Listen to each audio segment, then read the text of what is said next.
agradecer a vossa presença aqui hoje e agradecer em especial a presença do professor António Costa Silva para hoje partilhar connosco um conjunto de opiniões e da sua experiência relativamente a esta questão de um plano de recuperação para a economia nacional e também falarmos um pouco do plano de recuperação de resiliência, como é que isso está interligado e falarmos também da transição energética.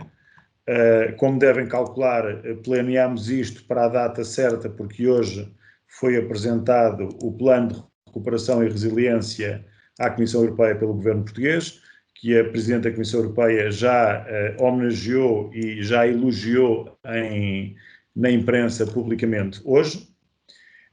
Hoje a ideia é termos aqui, no fundo, uma conversa com alguém que dispensa apresentações no setor da energia e que muito gentilmente nos concedeu 1 hora do seu tempo para trocarmos aqui um conjunto de impressões sobre energia e sobre o papel da energia na recuperação da economia nacional, nomeadamente a energia renovável, nos próximos 10 anos.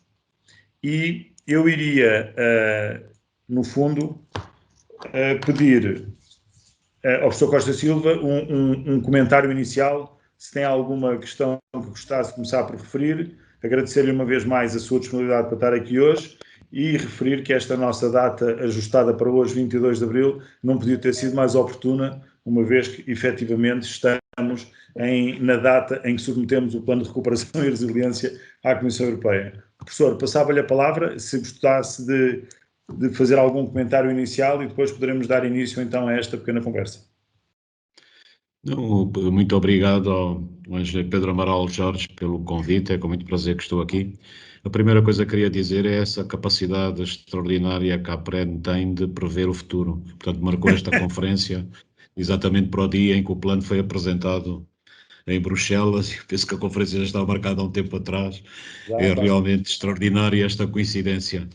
Depois, o ponto fulcral aqui é a questão da transição energética e da sustentabilidade.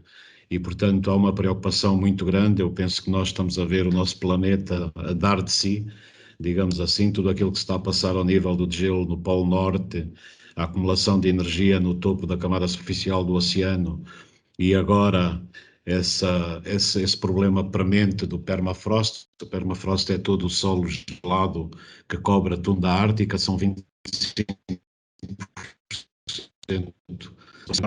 E o que se está a passar aí é com o aquecimento. Temos cerca de 1,5 bilhões de toneladas de carbono orgânico está acumulada no permafrost. Até aqui não tinha impacto ambiental nenhum. Se o solo aquecer e esse carbono for libertado para a atmosfera, eu penso que a deterioração do sistema climático da Terra se tornará irreversível. Isto é, daqui a 10, 12 anos, podemos estar numa situação muito pior do que a que estamos hoje. E quando olhamos para o que se passa no mundo da energia, há uma dissonância muito grande entre a lei política, as medidas que são anunciadas, as cimeiras, e depois tudo aquilo que se está a passar em termos dos mercados. E nós tivemos esta semana indicações muito claras sobre aquilo que se passa nos mercados. Há um ano atrás, mais ou menos em março, abril de 2020, assistimos ao colapso do preço do petróleo, atingiu valores negativos no mercado de Nova Iorque e, portanto, o que estava aqui em causa é a transição energética começar a acontecer. Mas estamos a ver com a retoma, o preço do gás está a aumentar e aumentar significativamente, o preço do petróleo vai aumentar significativamente e como não há políticas que façam o decoupling do funcionamento destes mercados, dos mercados onde operam as energias renováveis e a eletricidade a partir das fontes renováveis, nós podemos ter aqui um problema seríssimo no futuro.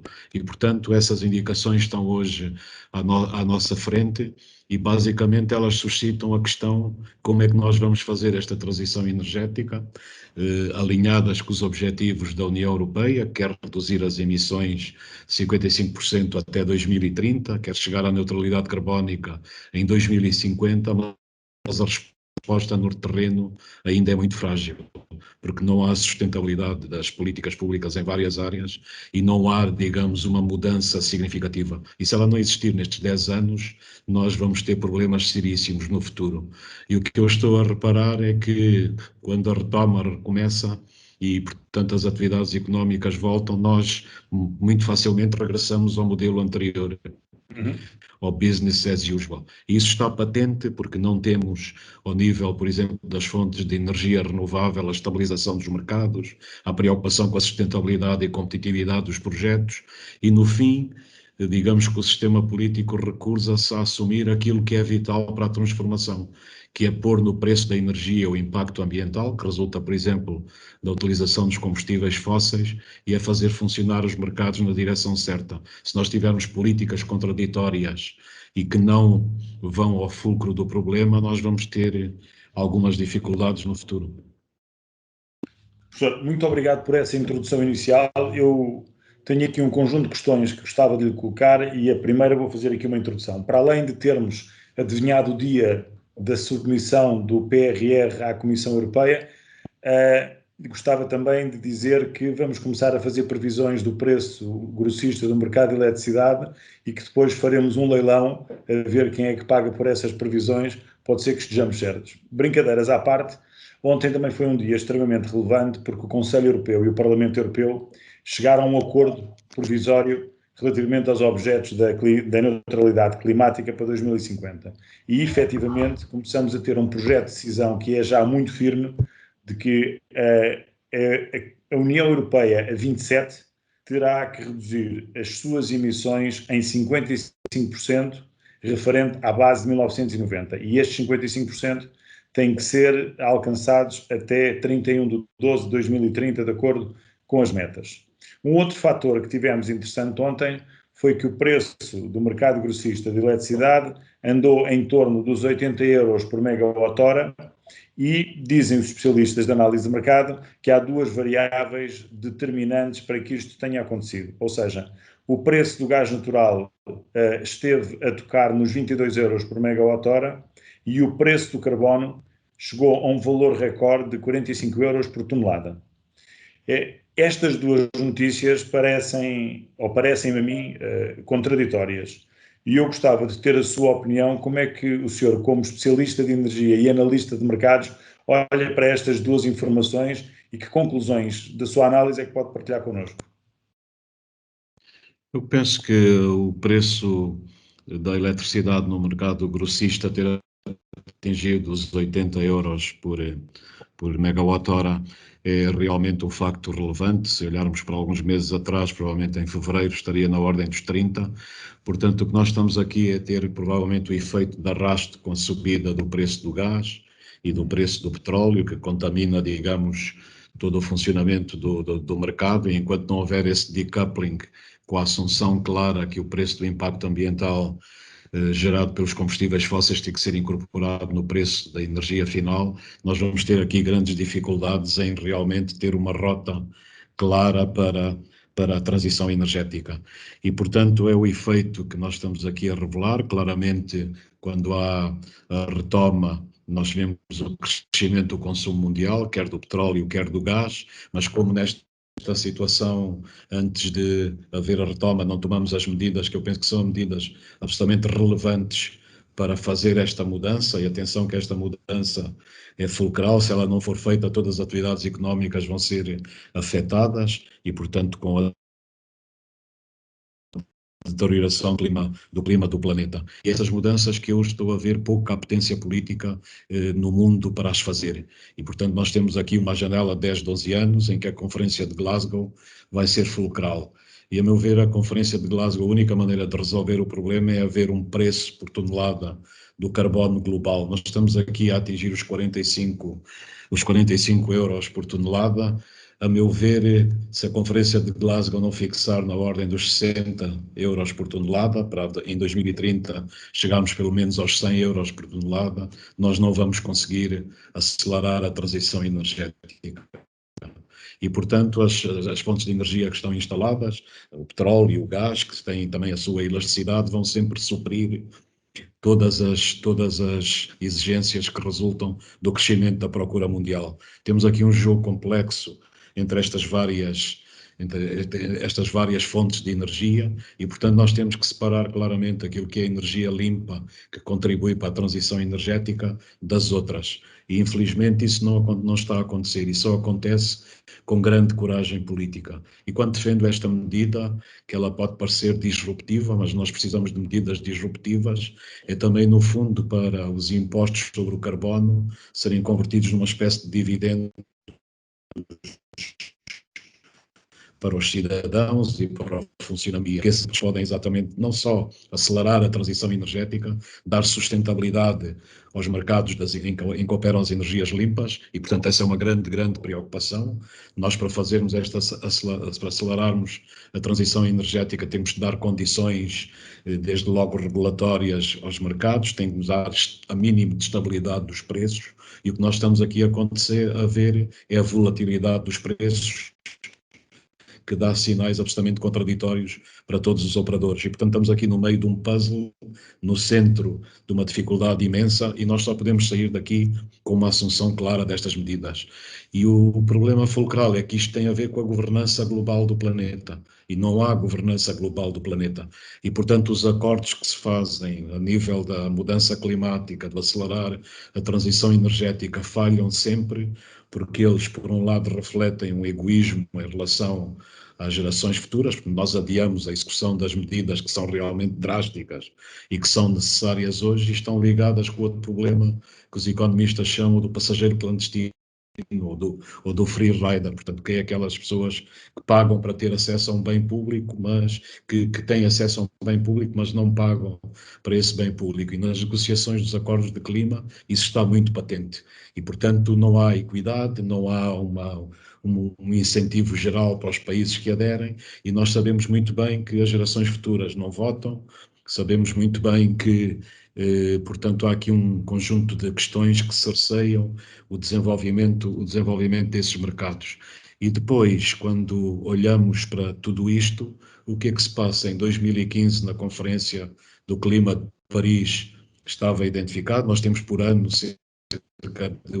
cerca de 400 mil milhões de dólares que todos os anos são entregues em termos de subsídios às energias fósseis, e, portanto, esses subsídios continuam a operar, não desapareceram, e havia 100 mil milhões do pacote que foi decidido para auxiliar a transição energética, sobretudo dos países menos desenvolvidos. E quais são os sinais que nós temos hoje? Os subsídios aos combustíveis fósseis continuam a uma escala colossal, e o pacote que foi congeminado para auxiliar a transição energética nos outros países nunca viu a luz do dia.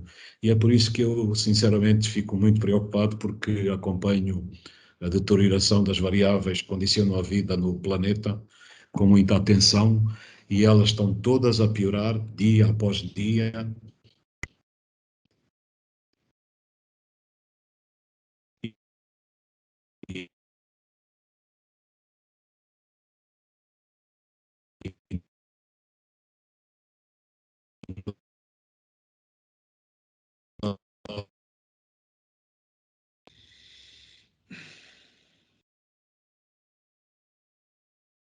Professor, eu não sei se o problema é meu, mas eu deixei de o ouvir. Não, Pedro, é geral, não é apenas eu. Eu também. Deixei de ouvir.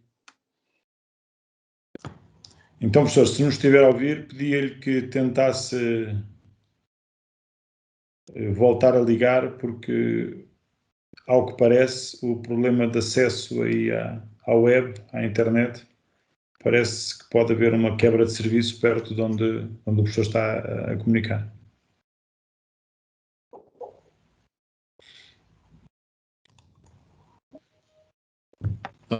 Já estou a ouvir outra vez. Está? Agora já o ouvimos. E estávamos... Não sei se nos consegue ouvir. Consigo. Não sei se ouviram tudo o que disse, não. Mas ficámos não. Quando estava a referir das variáveis que afetam a estabilidade do planeta. Eu depois tinha uma pergunta para lhe fazer no seguimento disso, mas ia-lhe pedir que voltasse um bocadinho atrás, quando estava a concluir que, efetivamente, a sua preocupação hoje da análise global e da deterioração das variáveis que condicionam a sustentabilidade do planeta. E ia-lhe só pedir se pudesse repetir essa parte, por favor. Não, portanto, estava a falar das variáveis que provocam essa deterioração, da necessidade de haver mudança e dos acordos em meios não estarem a funcionar por uma série de razões que têm a ver com a falta de equidade, a falta da governance global e a falta de coragem política para se tomar realmente uma medida que, a meu ver, é crucial, que é fixar um preço para a tonelada de carbono que obrigue, de facto, à mudança. E se isso não acontecer, nós vamos continuar a ter esta combinação da grande fatia dos subsídios para as energias fósseis que continuam a operar e que vão distorcer, digamos, o funcionamento do mercado no sentido de se acelerar a transição energética. Então, deixe-me aproveitar para lhe fazer uma pergunta. Vou pegar nessa sua questão da transição energética. Nós falamos todos da transição energética como uma questão que é, cada um de nós parece ter um conceito, e eu gostava de lhe perguntar, quando interpreta o que é a transição energética, e depois já lá vou à questão do PRR e da estratégia, porque a transição energética, fazer aqui só um curto enquadramento. A APREN, em 2019, realizou um estudo juntamente com a Deloitte, lá está, fez uma previsão para o crescimento, no fundo, do mercado das renováveis em Portugal, em base com o que eram as metas de instalação da potência que estava refletida no Plano Nacional de Energia e Clima, e concluímos que existia um conjunto de externalidades positivas no crescimento do produto interno bruto, no aumento do emprego, das receitas fiscais, na redução das emissões, pronto. E, curiosamente, estávamos à espera de uma determinada taxa de evolução, entretanto entrou a pandemia, o que só demonstra que quando fazemos projeções, a única coisa que nós temos a certeza é que vamos estar absolutamente errados. Mas, voltando à questão do que é o conceito da transição energética para Portugal e para o espaço europeu, tendo em conta que o senhor Presidente dos Estados Unidos, o Joe Biden, já definiu que o sistema eletroprodutor americano vai descarbonizar até 2035, que nós sabemos que esta década de 2021-2030 é mais determinante para estabelecer a taxa a que vamos conseguir fazer esta mudança. O que é que lhe parece que são os principais pilares da transição energética, sempre ao serviço da redução das emissões e do objetivo de rumar à neutralidade carbónica, expectavelmente até 2050 ou antes? Eu penso que há uma panóplia de pilares, alguns deles são fundamentais. O primeiro é a eficiência energética, e a eficiência energética é provavelmente o mais difícil. Há anos e anos que falamos da eficiência energética, por exemplo, em Portugal, a minha estimativa é que nós usamos a Alexar, então um desperdício imenso. Os americanos chamam a eficiência energética a revolução dos negawatts, isto é, são os watts que não consumimos.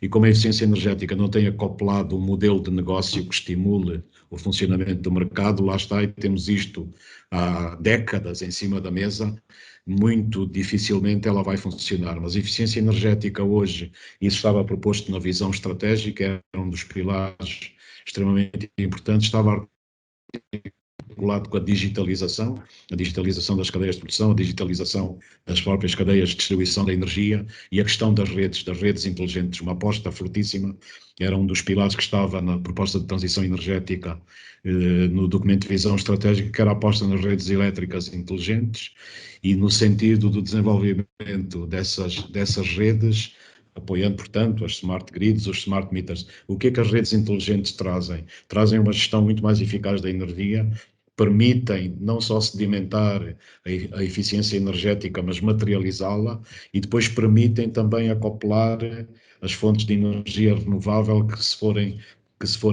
gerando. E o aspecto fundamental é a diminuição exatamente dos custos de produção, porque um dos grandes problemas que nós temos também com o desenvolvimento das várias fontes de energia renovável é que nós sabemos que a parcela dos custos fixos é muito, muito grande. E, portanto, se nós não tivermos um mercado minimamente estabilizado, com preços competitivos, vai ser muito difícil no futuro suster isso. E, portanto, esta questão da eficiência energética ligada às redes e à digitalização é crucial. Depois é a aposta também nas fontes de produção de eletricidade, não só centralizada, mas distribuída.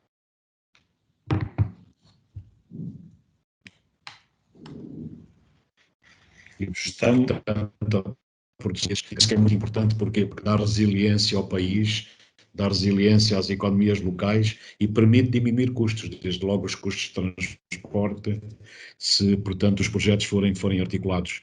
Ligado a isto, há outro pilar crucial, que é o armazenamento.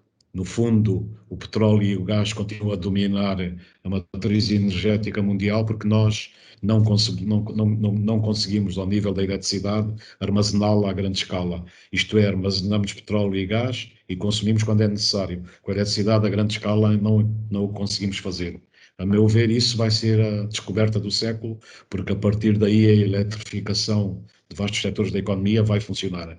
Mas atenção, quando falo de eletrificação, a eletrificação é uma parte da variável, a outra, muito provavelmente, será o papel do hidrogênio com as fuel cells em todo o sistema de transportes e tudo o resto que o hidrogênio pode trazer também ao nível da armazenagem. E depois há a mobilidade elétrica, eu digo elétrica e combinada com as fuel cells do hidrogênio.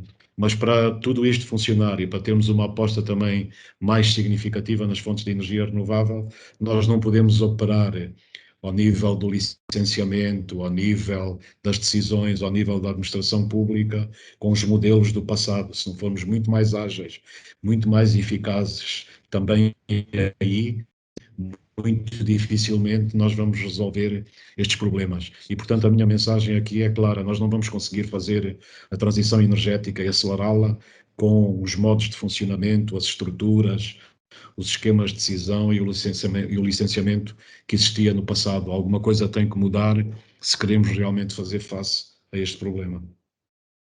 Professor, obrigado por essa descrição. Eu não poderia concordar mais consigo e esta questão do licenciamento posso partilhar consigo que não é um tema nacional.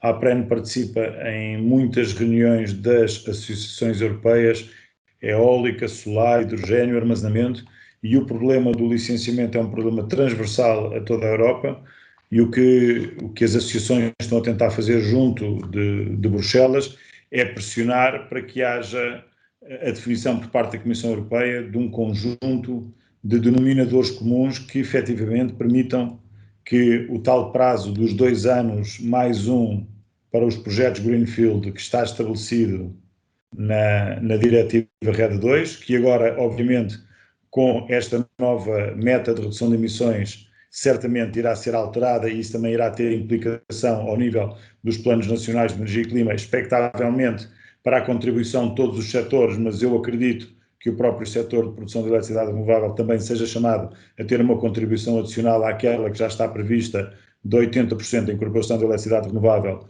no consumo em 2030. Mas voltando aqui um bocadinho ao enquadramento, eu gostava de lhe perguntar o seguinte: nós percebemos, e estou-me a focar sempre no setor da eletricidade renovável, ou um pouco mais de energia renovável em termos de ampliação de âmbito, mas nós percebemos que o documento da estratégia e da sua autoria tinha um modelo económico que faria sentido na lógica de desenvolvimento de fileiras em toda a cadeia de valor do setor renovável, não só da eletroprodução, mas também das fileiras industriais e de todo um ciclo de cadeia de valor económico que pudesse funcionar. E esta é a minha opinião pessoal, quando eu olho para o plano de recuperação e resiliência, o que vejo lá, eu entendo que obviamente as renováveis já são perfeitamente execuíveis em mercado, com os mecanismos de mercado que temos, entre PPAs e mercados futuros, e alguns promotores até a correr o risco de vender eletricidade em mercado por spot, mas na sua opinião, e obviamente é uma opinião técnica aqui, do ponto de vista desta recuperação da economia, o que é que lhe parece que poderia ser enquadrado no PRR para que pudéssemos acelerar a transição energética, visto que, de acordo com o seu enquadramento inicial, o qual eu subscrevo e concordo integralmente, nós pudéssemos olhar para estas metas e começarmos a estar preocupados em acelerar a transição energética e, se calhar, tendo em conta que tem 2 benefícios, a da recuperação da economia por captação de investimento e execução desse investimento em Portugal, e também porque iríamos chegar à meta de redução de emissões mais cedo. O que é que lhe parece que falta no PRR que a estratégia já previa e que provavelmente não foi possível aqui enquadrar?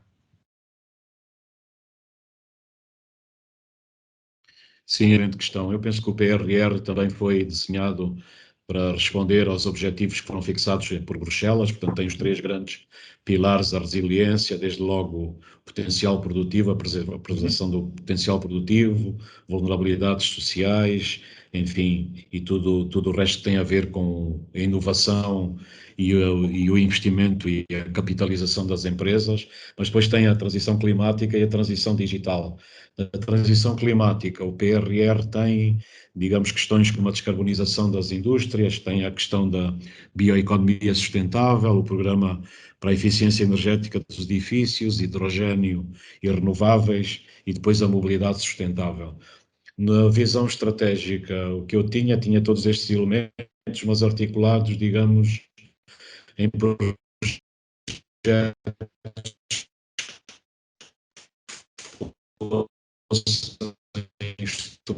provavelmente, portanto, é evidente que isto foi formatado para responder a estes desígnios. Nós temos vários instrumentos, desde logo temos o PT 2020, onde ainda há cerca de 11 mil milhões de euros por executar, temos mais de 16 mil milhões de euros deste projeto, mas atenção ao quadro financeiro plurianual, que serão 32, 33 mil milhões de euros. Portanto, eu tenho a esperança que haja uma articulação entre todos estes instrumentos para fazermos o caminho na direção certa. O que é que falta no PRR e que estava na visão estratégica e pode ser estruturante? A aposta que referi nas redes elétricas inteligentes, ligar, portanto, eu penso que aí é extremamente importante. O reforço da aposta nas energias renováveis está aqui contemplado, mas atenção, nós temos metas muito claras de atingir até 2030 47% no consumo final de energia. Temos a parte da energia solar, chegar aos 9,9 gigawatts também em 2030, e neste vetor das energias renováveis havia também a proposta do documento da visão estratégica, que era no armazenamento da energia e na capacidade de injeção das energias renováveis na rede, para nós termos um cluster que seja competitivo, que seja eficaz, mas que seja também, como o Pedro referiu, uma fileira para a criação de riqueza no país. Nós precisamos de assegurar condições para todos estes clusters, ainda por cima baseados em recursos endógenos, que eles tenham sustentabilidade, não agora, mas no futuro, tenham competitividade e tenham essa sustentabilidade. O terceiro ponto que falta no PRR, e pode ser muito importante, é o apoio à produção de renováveis, mas descentralizada. Portanto, a produção descentralizada, a energia distribuída, as comunidades energéticas, para dar resiliência ao país, dar-lhe isso e depois também diminuir alguns dos custos de transporte e de produção. E o último elemento é acelerar a eletrificação da economia. E, portanto, aqui é tudo aquilo que tem a ver com a transição justa, com a descarbonização, darmos preço da energia que possa refletir o impacto ambiental do recurso a fontes de combustíveis fósseis. Estas questões são estruturantes porque são elas que podem realmente mudar. Depois, havia uma medida que também está na visão estratégica, até a taxa de carbono, portanto o imposto sobre o carbono, o fim dos subsídios aos combustíveis fósseis. Eu sei que isto cria muita frição, mas sinceramente, eu ainda por cima trabalho na indústria do petróleo e do gás, se nós não adotarmos essas medidas, muito dificilmente os mercados vão funcionar na direção certa. Deixe-me então pôr-lhe aqui uma questão que é mais estratégica do ponto de vista do que é o financiamento do país e na ótica também de como é que esse financiamento pode ser colocado, não para, entre aspas, pagar despesas, mas para ser em investimento produtivo e reprodutivo. Quando nós olhamos para o PRR, independentemente de todos os outros fundos, a interpretação que eu tenho é de que nós acedemos apenas àquilo que eram os designados grants, ou seja, o dinheiro que é fundo perdido.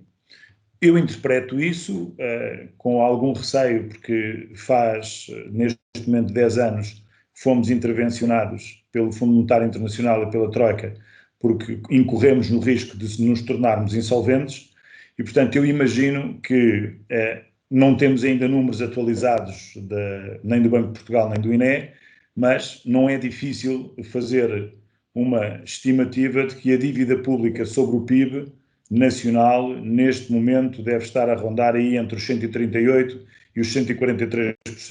Ou seja, Na realidade, nós não temos capacidade de assegurar mais crédito, a menos que o Banco Central Europeu nos dê um paraquedas, não é? E a pergunta que eu tenho é: estamos nós a perder uma oportunidade de acelerar a transição energética e recuperar a economia porque não temos a certeza se devemos aumentar este endividamento na expectativa que ele seja efetivamente reprodutivo e, portanto, conseguirmos, num prazo de 10, 12 anos, criar uma estrutura empresarial e, no fundo, uma recuperação de salários tal com a correspondente receita fiscal e contribuições, obviamente, sociais, que permitisse incorrermos neste risco. Parece-lhe que é por causa disto que nós não estamos a ir aos instrumentos de dívida e ter acesso a mais fundos, e temos aqui um montante que obviamente é significativo, 13 mil milhões mais 3 mil milhões de dívida, mas estamos nós, se calhar, um pouco receosos com o trauma de 2011? Eu penso que essa é a raiz do problema, é o trauma e é a percepção de que, portanto, se recorrermos a esses empréstimos, eles pesam sobre a dívida, ainda têm algum peso, os 2,7 mil milhões. Vamos ver como é que o programa vai ser desenvolvido e articulado. Agora, como lhe disse, nós temos estes vários pilares, não só o PT 2020, que ainda está em execução, temos o PRR, temos o próximo quadro financeiro plurianual. Eu compreendo alguma precaução, sobretudo do Sr. Primeiro-Ministro, na questão do uso dos empréstimos. De qualquer maneira, eles estão também já colocados no plano. Nós não podemos esquecer que o aumento da dívida vai ter que ser pago, não é? Portanto, quando a gente gera mais dívida, à frente vem períodos de contração orçamental. A questão é que assumir essa dívida de forma que a contração orçamental, quando ocorrer, não mate, digamos, os projetos que estamos a desenvolver. É um grande jogo de equilíbrio, um grande jogo de cintura, mas eu chamava a atenção para que, além dos pilares que referi, há outros instrumentos financeiros que provavelmente o país usa pouco, como os ligados ao Banco Europeu de Investimento, que são extremamente importantes. Há outros instrumentos financeiros ao nível da própria União Europeia, por exemplo, o mecanismo dos temporary, do que é chamado o Temporary Framework, que tem regras sobre apoio público, sobre a forma de capitais ou instrumentos de capital próprio. Há outros apoios de emergência, ao Next Generation EU, ao Fundo de Fundos Growth, Portugal Growth. Quer dizer, há aqui um conjunto de instrumentos financeiros que podem ser usados e articulados para além de tudo aquilo que tem a ver com a própria criação do Banco de Fomento. Isto é, olhando para os recursos financeiros são expressivos, quer dizer, nós vamos ter mais do dobro do dinheiro em cada ano de tudo aquilo que existia em termos dos fundos europeus. E aqui a minha preocupação é de sermos muito claros sobre o uso dos instrumentos, a sua articulação, mas também a capacidade de execução destes projetos. E essa é um dos grandes pontos de interrogação que temos para o futuro, porque nós não vamos conseguir executar isto tudo, quando o país o máximo que executa são 2.500, 3.000 milhões de euros, quando temos mais do dobro e, uma vez mais, utilizando os mesmos modelos, regras, procedimentos, protocolos, licenciamentos que temos do passado. Se nós não conseguimos agilizar e transformar isso, a própria execução estará em causa. E se nós conseguirmos usar estes instrumentos, recorrendo ou não aos empréstimos e, portanto, fazendo face à dívida, eu penso que isso aí tem que ser ponderado muito criteriosamente por toda a experiência que o país tem. Mas a minha preocupação aqui mais central é sobre a capacidade de execução e pormos isso a funcionar. E, sobretudo, transformar o cluster de energias renováveis, que já é hoje significativo, numa fileira impressionante de riqueza para o país. E, portanto, aí vamos precisar de investimentos, vamos precisar de atrair capital estrangeiro, eventualmente ligado ao capital nacional, mas é possível articular esses investimentos e atrair, porque nós temos uma base de trabalho significativa. E, portanto, apostar nas energias renováveis significa apostar na descarbonização. Há muitos investidores que estão muito virados para aí, é só ver as obrigações verdes em Portugal. Nós já temos, em termos de obrigações verdes, mais de 6,5 mil milhões de euros de emissões e, portanto, há uma potência dos investidores para projetos que se liguem a isso. há diferentes maneiras de atrair capital. Agora, para atrair capital, nós temos que ter esta sustentabilidade e competitividade dos projetos. E a preocupação aí é realmente, sabemos que com os investimentos nas energias renováveis, a parcela dos custos fixos é muito grande e, portanto, se nós não tivermos esta estabilidade, não só no funcionamento do mercado, nos preços e depois no esquema regulatório, muito dificilmente nós vamos dar o salto que é necessário. Pois, mas aí é a tal questão que me preocupa. Eu vou partilhar consigo e com quem nos está a ver a minha reflexão. Eu imagino que se eu tenho outros países no espaço da União Europeia com mais capacidade de endividamento, eu vou ter acesso a mais fundos e fazendo um nexo de causalidade muito básico, mas que é mais dinheiro implica em imprimir mais momento, mais quantidade de movimento e mais velocidade à transição energética. Não está Portugal, então, nesta circunstância em que não se quer sobreendividar e que, no meu entendimento, faz sentido, não tem que criar condições absolutamente ímpares para a captação do investimento privado para todos os elos da transição energética e como é que se vai captar esse investimento privado? Não fazendo aquilo que é fácil, que é aumentando a remuneração do investimento, mas fazendo o contrário, que é captar esse investimento, fazendo a remuneração justa do investimento para aquilo que é a condição de risco do país e como é que nós conseguimos aqui mostrar que a estabilidade desse enquadramento regulatório, efetivamente com mecanismos de suporte robustos ao investimento, permite efetivamente reduzir os custos de produção de eletricidade e também, consequentemente, os custos de produção de hidrogênio verde e como é que isto efetivamente aumenta a competitividade do país e a atração de novo investimento privado para aquilo que são não só o que vai estar a produzir essa eletricidade, esse hidrogênio verde, mas depois as empresas que o vão consumir e por considerarem que Portugal é competitivo na obtenção desses insumos energéticos, gerávamos aqui um ciclo económico virtuoso.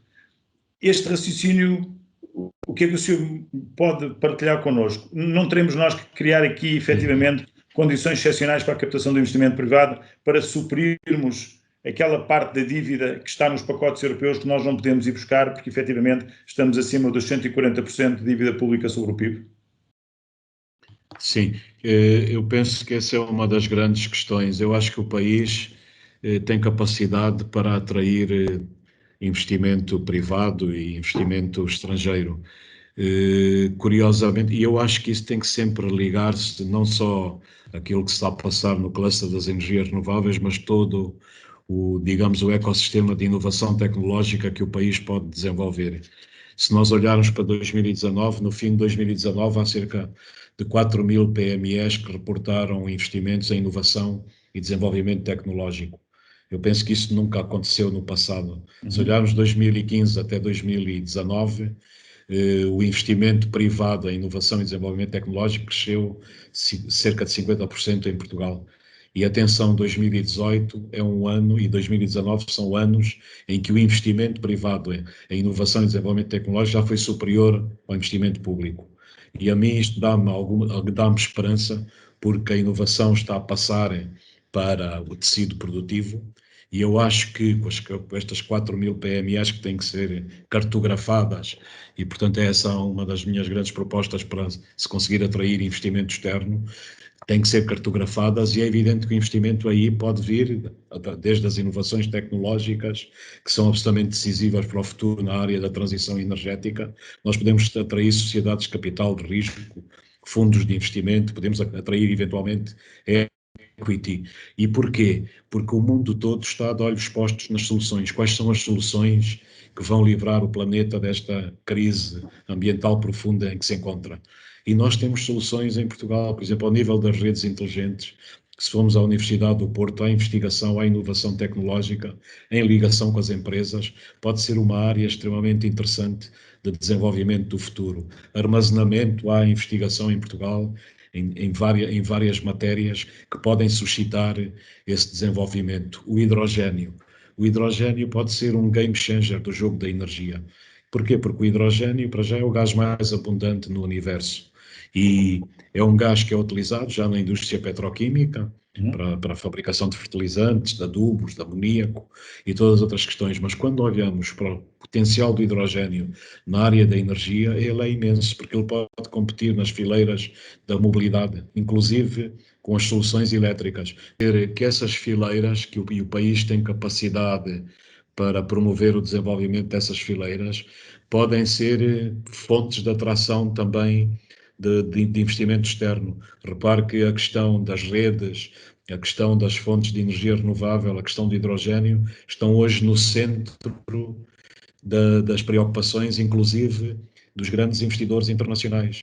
Os investidores internacionais olham hoje também muitas vezes para a pegada carbónica das empresas, olham muitas vezes para o fator chamado ESG, portanto, que cada vez mais está sob o crivo da sociedade, portanto, as responsabilidades ambientais, sociais e de governance das empresas, e se nós conseguirmos desenvolver as nossas empresas, estando exatamente nas alavancas que vão fazer o futuro do sistema energético, nós podemos ganhar aí muita coisa.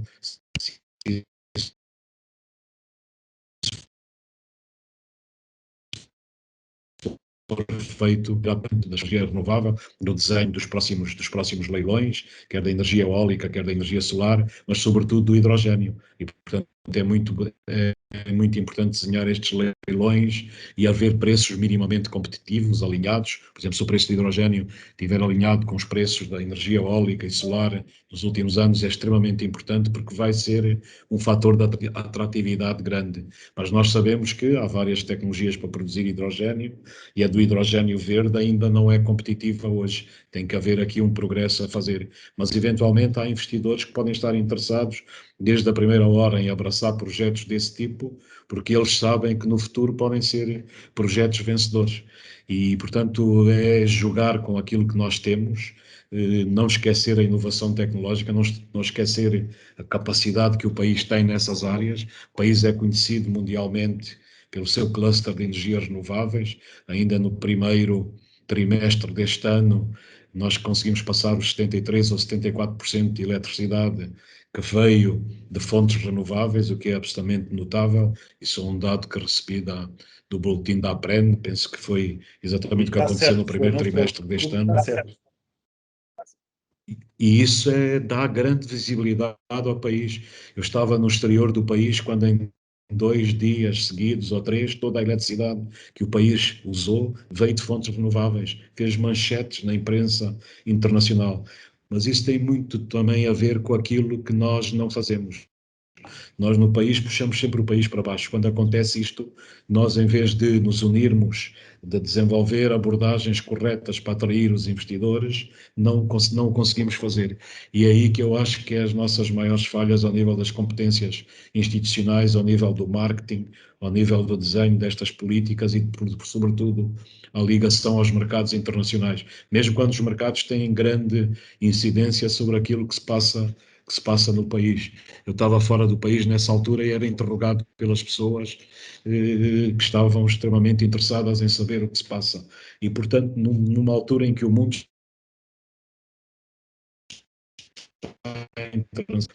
para fazer esta transição energética, fazer face à ameaça climática. Nós temos alguns trunfos que são significativos e há uma base para atrair esse capital. E temos é que trabalhar e desenhar as abordagens certas. Professor, deixe-me partilhar consigo uma leitura que eu tenho relativamente à questão anterior, antes de avançarmos para o próximo. Eu concordo integralmente consigo, eu acho que às vezes temos que perceber que temos que puxar o país para cima e temos sempre um conjunto de vozes a empurrar o país para baixo, agarrados a paradigmas do passado que já não fazem sentido no mundo que nós vamos viver, mas há aqui um tema que é às vezes difícil de explicar, que eu vou partilhar consigo no meu dia-a-dia. Nós, quando olhamos para projetos de eletricidade renovável para hidrogênio verde, o que nós estamos a falar é da produção de eletricidade ou de um gás sem estar a recorrer a custos variáveis ou estar sujeito a especulações internacionais de preços de commodities. E, portanto, é, no fundo, um resultado de uma engenharia financeira. E essa engenharia financeira, para não utilizar aqui palavrões, eu tenho 2 variáveis que eu quero, ou 3, que eu quero ter para conseguir produzir essa eletricidade ao custo mais baixo possível, mas para isso o Governo e o Estado têm que permitir que haja segurança desse investimento. Mas são 3 variáveis básicas. É o custo médio ponderado de capital. Quanto mais baixo for o risco de receita, mais baixo é esse custo.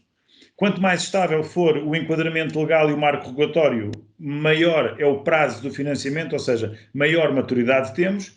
E mais ainda, poderemos até ter reembolsos não lineares, e todas estas variáveis combinadas permitem a Portugal obter efetivamente custos de produção de eletricidade mais baixos e integrá-los no mercado ibérico grossista e tornar aqui efetivamente Portugal neste tal ciclo económico virtuoso que é: se eu tiver custos de energia baixos, eu também vou atrair uma quantidade de investimentos de empresas que produzem bens e serviços que são energético-intensivos, também com energia a custo baixo. E é esta questão que parece que estamos aqui emperrados há anos e que agora temos uma oportunidade, porque não é um tema nacional, é um tema europeu e começa a ser um tema do Norte Atlântico. Os Estados Unidos e a Europa já começam com conversações para andarem a passo com a transição energética e, efetivamente, custa-me ver que nós não consigamos criar aqui a dinâmica positiva para, efetivamente, perceber que sim, é preciso mecanismos de suporte, é preciso criar condições para que os investidores coloquem o dinheiro, porque há dinheiro para colocar aqui, mas o dinheiro é tão mais competitivo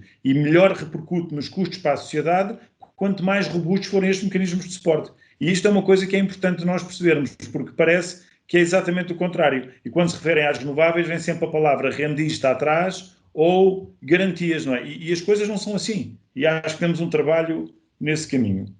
Eu tinha aqui uma outra questão que gostava de colocar, que é no seguimento do que eu lhe acabei de dizer. Nós tivemos aqui uma conclusão nos últimos 2 anos, e é uma conclusão infeliz, mas o nosso modelo de crescimento económico mais visível era o turismo e tudo o que está associado ao turismo, a restauração, os transportes, e isso gerou aqui um ciclo de recuperação económica e também um ciclo de recuperação do emprego.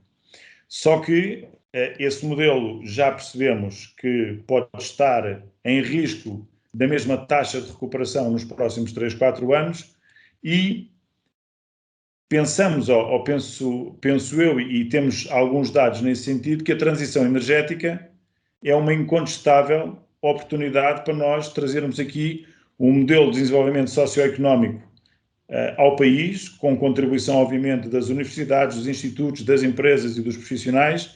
Na sua opinião, para que seja possível Portugal olhar para isto de uma forma muito, muito focada e objetiva, que condições necessárias é que nós precisamos verificar para efetivamente conseguir criar daqui até 2030 um novo modelo de desenvolvimento socioeconómico com a tal geração de variáveis macroeconómicas positivas e, uma das coisas mais importantes, com a recuperação do emprego e com a recuperação do emprego qualificado, um bocadinho mais bem pago do que as atividades que nós tínhamos anteriormente que estavam relacionadas com o turismo.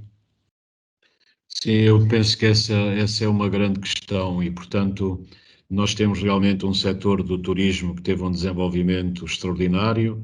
Em 2019 representou quase 14% do PIB português. É um setor importante e eu acho que deve continuar e deve ser estimulado, mas sempre disse que se o país dependesse do turismo, estava ao sabor das circunstâncias. Basta haver uma oscilação na procura e, portanto, o país fica numa situação extremamente difícil. E por isso é que o país tem que criar aquilo que o Pedro chamou as fileiras de riqueza, os centros que criam riqueza. E nós no país discutimos pouco como criar riqueza, discutimos muito como distribuir, mas não como criar. E há alavancas fundamentais para a criação da riqueza. E nós estamos aqui, face às energias renováveis, face a um cluster que se pode desenvolver, e desenvolver de múltiplas maneiras, atraindo não só investimentos, gerando riqueza, gerando emprego e emprego qualificado, sempre ligado à inovação tecnológica. Isso é, a meu ver, absolutamente decisivo e nós podemos fazer isso. Nós já vimos aqui, relativamente a este cluster, que o futuro vai passar por aqui, não vai passar por outro lado. vai passar por maior uso de energias renováveis, maior uso das energias mais limpas, pelo hidrogênio verde. E o país está capacitado, tem muitas valências nesta área. E ainda pode ter mais valências se nós ligarmos a tudo isto aos equipamentos. Nós estamos a passar do mundo em que a ordem energética é dominada pelos petroestados para um mundo em que ela vai ser dominada pelos eletroestados.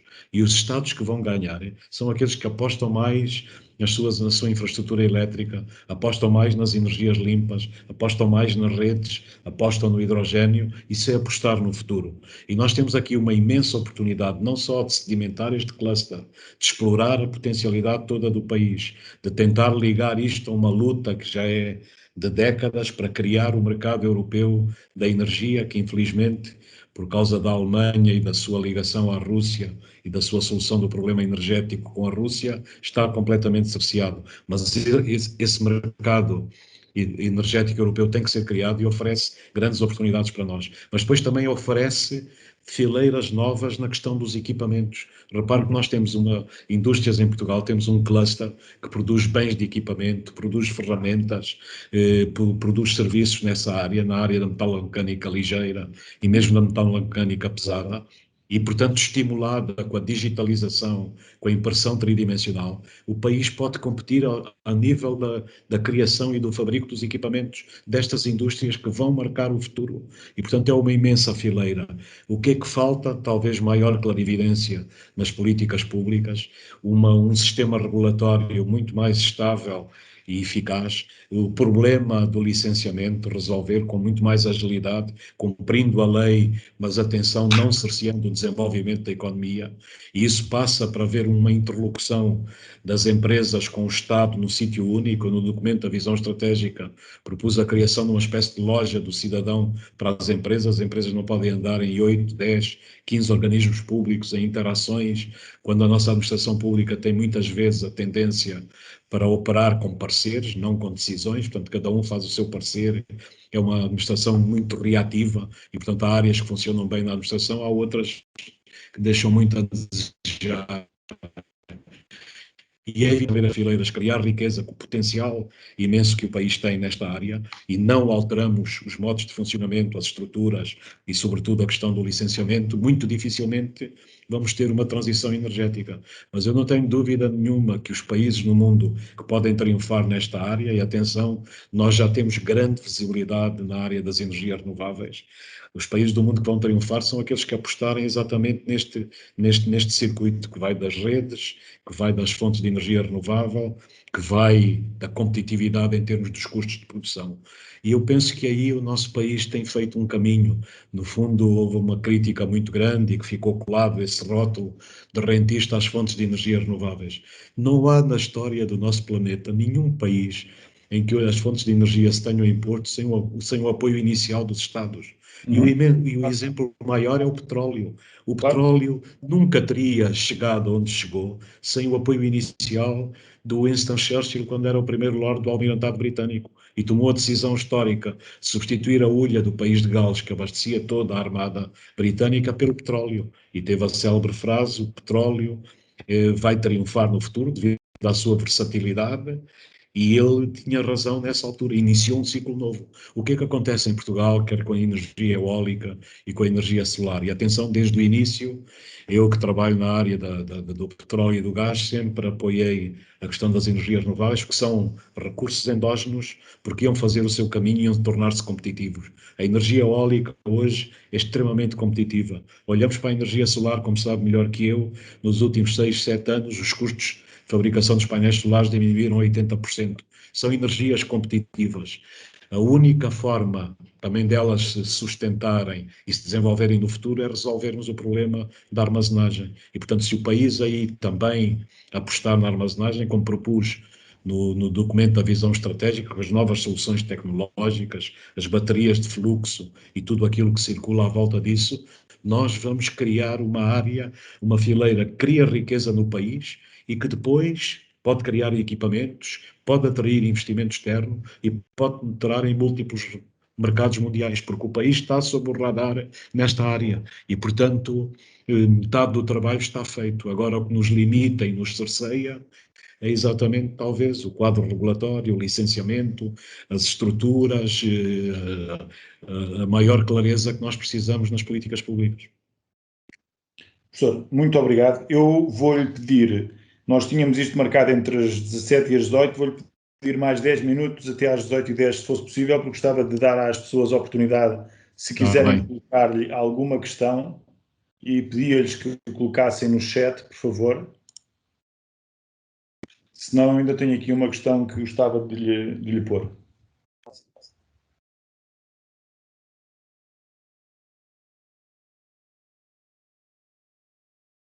Bom, não há perguntas aqui no chat. Eu gostava de lhe colocar uma questão antes da gente encerrar, que também é um paradigma que eu tenho andado a estudar e que gostava de obter a sua opinião de como é que, na sua leitura, isto poderia começar a ser resolvido. Quando nós olhamos para os modelos de negócio da produção de eletricidade, nós percebemos que eles estão estruturados, que sejam eles através da venda da eletricidade em feed-in tariffs, em PPAs, no mercado spot, mas a coisa está, eu diria, mais risco, mais margem, menos margem, está perfeitamente estabelecida. E temos como pilar fundamental da transição energética, pelo menos no Clean Energy Package, a eficiência energética, ou seja, o quilowatt-hora mais barato e menos poluente que nós podemos efetivamente obter é aquele que não consumimos. Só que temos aqui um problema que os anglo-saxónicos chamam do chicken and egg, não é? Ou seja, como é que nós criamos um modelo de negócio para a eficiência energética para que ela efetivamente possa ser encarada de uma forma diferente? Ou seja, se eu hoje sou pago para produzir eletricidade e sou pago a megawatts-hora, que tipo de modelo de negócio ao serviço da eficiência energética nós conseguiríamos criar para eu ser pago por evitar consumir megawatts-hora? Porque, no fundo, acaba por ser uma remuneração equivalente, não é? Mas nós não temos, ou que eu conheça, não é que não tenhamos, eu não conheço nenhum modelo de eficiência energética que seja efetivamente eficaz. Temos algumas coisas das ESCOs, mas é sempre, no fundo, o dono dos ativos tem que fazer o investimento. E a ideia aqui era ser uma empresa independente a investir nos ativos e oferecer, evitar consumir megawatts-hora. E, portanto, como é que acha que isto pode ser analisado? Eu acho que essa toca num problema fulcral e eu acho que isso é a razão porque a eficiência energética não tem avançado muito. Nós não temos um modelo de negócio no mundo em função da deterioração do sistema climático da Terra, das preocupações ambientais. E o que é que poderíamos aqui divisar? E para mim também é muito interessante aquilo que está a ocorrer em termos das obrigações e emissões da dívida verde, portanto, as obrigações verdes que está a ocorrer no país e a ligação dessas obrigações até com modelos híbridos, a indexação, por exemplo, a redução das emissões, ao fator ESG, portanto, que é o Environment, as responsabilidades sociais e a governance, e esse fator ESG hoje é muito importante para muitos investidores. Os investidores também olham para esse fator e a percepção que existe é que as empresas que são mais sustentáveis, que reduzem a pegada carbónica, que são mais eficientes do ponto de vista energético, são aquelas que são menos suscetíveis de incumprimento. E, portanto, os investidores estão atentos a isso. O que é que eu estava a pensar? Talvez num modelo de negócio, na sequência do que o Pedro, o desafio que lançou, ligado, por um lado, à questão da eficiência. Eficiência significa produzir ou consumir menos energia, ligar isso à pegada carbónica, portanto, ao fator ESG e às obrigações verdes, às emissões de dívida verde. Provavelmente, se nós desenvolvermos um modelo de negócio assim, isso será extremamente importante. E o que é que atrai os investidores aqui? É que, vendo isto a movimentar-se e a materializar realmente na prática o conceito de eficiência energética, isso vai ter repercussões em todo o funcionamento do mercado e no funcionamento das empresas. Nós somos uma civilização que é bulímica em termos de recursos, desde a eletricidade a outros, nós gastamos os recursos muito acima daquilo que às vezes é necessário. E a eficiência pode atrair os investidores, que vem aqui uma fileira nova que vai ter um protagonismo grande no futuro. E, portanto, desde que essa fileira esteja alinhada com aquilo que são os nossos grandes objetivos. E nós vemos a União Europeia e a Lei do Clima, que ontem, infelizmente, sob a presidência portuguesa foi negociada, é um marco muito importante, mas como é que nós vamos reduzir as nossas emissões 55% até 2030?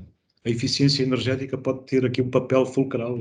Isso é, quanto mais eficientes formos, menos emissões consumimos. Então isto tem que entrar no mercado de licenças de emissões. Tem que se desenhar um mecanismo em que isto seja reconhecido, em que atraia os próprios investidores. E eu penso que esse modelo é possível.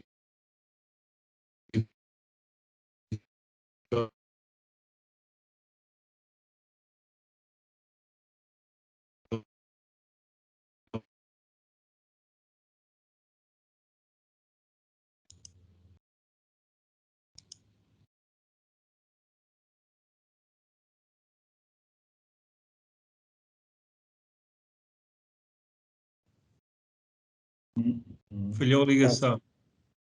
Caiu a ligação, professor.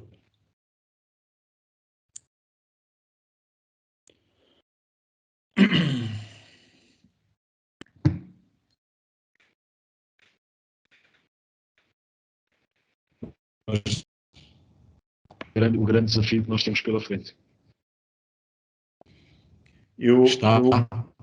Era só para dizer que o senhor teve para aí 15 segundos fora do ar e que não ouvimos a conclusão final. A seguir à questão de ligar a eficiência energética ao comércio de emissões e, com isso, arranjar financiamento para consumo de energia, consumo evitado de energia. Pois, estava só a ligar isso aos grandes objetivos que nós temos, não é? Da redução de 55% das emissões, de atingir a neutralidade carbónica. E depois, quando olhamos para as nossas políticas na Europa, no mundo, nós não conectamos, digamos, estas decisões políticas com aquilo que os economistas chamam os design mechanisms, o desenho dos mecanismos que façam funcionar os mercados na situação correta. E, portanto, cada um destes pilares, a aposta na eficiência energética para funcionar nas redes, na redução dos custos de produção, na digitalização, em tudo isso, há pouco sincronismo, pouca articulação e pouca estruturação das políticas depois no terreno. E é isso que pode fazer falhar os objetivos. Professor, chegámos ao nosso tempo. Muito obrigado por ter-nos dispensado este tempo e partilhar connosco sempre a sua preciosa visão estratégica sobre estes temas. Acho que temos aqui um longo caminho ainda a fazer, temos muita formulação estratégica, muito quadro legal criado e muita legislação publicada, mas nós que já andamos nisto há uns anos sabemos que formular estratégias é a parte mais fácil, não é? Depois a implementação das mesmas é onde está a dificuldade. Mas pronto, vamos continuar neste caminho. Agradecer-lhe uma vez mais a sua contribuição, dizer-lhe que iremos pedir-lhe mais contribuições no futuro relativamente a esta questão. Agradecer também a quem nos esteve a ver nesta hora entre as 17 e as 18 horas e dizer que teremos, obviamente, no mês de maio, mais um debate renovável sobre um tema que ainda não temos analisado, mas que já está em cima da mesa, o conjunto de opções sobre os quais iremos falar. Muito boa tarde a todos, muito obrigado pela vossa presença. Até à próxima. Obrigado. Obrigada. Boa tarde, obrigado. Obrigado. Obrigado. Boa tarde.